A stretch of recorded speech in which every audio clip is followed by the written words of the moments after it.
Here are the things that nobody tell you when you start learning English as a second language. We are here to talk about something deeper, the peace that blooms. We're not talking about vocabulary, we are not talking about grammar rules. Before we go deep into the emotional side of learning, let's start with something very simple. The daily life action that quietly changes and influences your English skill. You see, the thing is, the fluency doesn't happen over time. It grows through a small, consistent way, just like the seed slowly turns into flowers. Think of every day as an opportunity to speak, to listen, and to notice the English that surrounds you.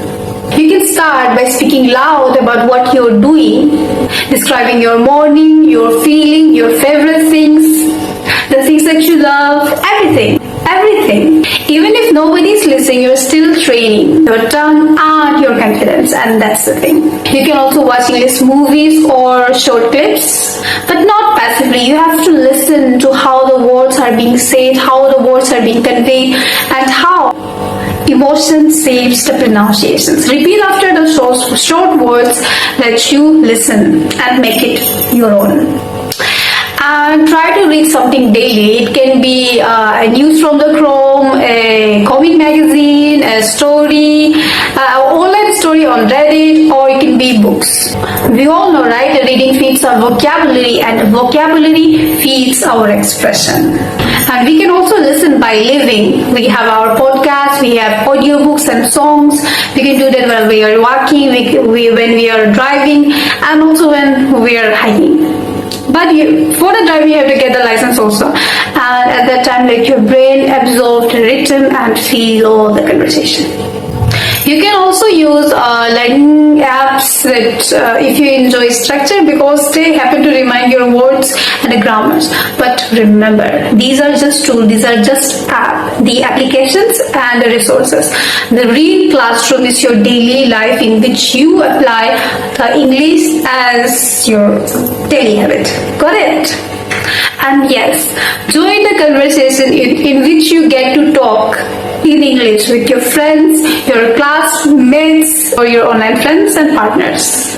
Do not, I'm telling you, do not wait for perfect sentences. Just start. You can also narrate your English by stating like, hi, what a day it is, good morning, or like, hi, I'm making noodles, the sky looks so blue, so beautiful, how beautiful. It might sound simple, but these are the micro things that would eventually build your fluency than the long, stressful hours of study. Like, for example, labeling the things around you, the mirror, the book, this cell phone, or just anything. And soon enough, your English will live inside your space without any problem.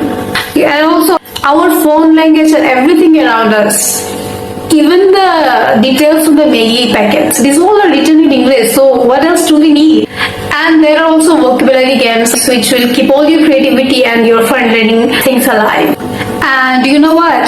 And actually, when I was filming in the recent trip to Zero, I realized something important. While studying there in the Hari village, how such a beautiful place it was, I kept describing the scene in English.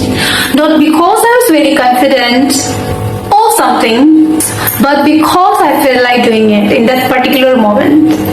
That language, the English language, became a way for me to express that moment that I genuinely loved at that time. And that is how the daily practical should be. Natural, connected, and alive. So whenever you're in your own version of Zero, maybe your morning walk, your bus ride, or your study table, let your English be a companion. Speak softly, listen carefully, and let that language grow like a quiet valley of garden.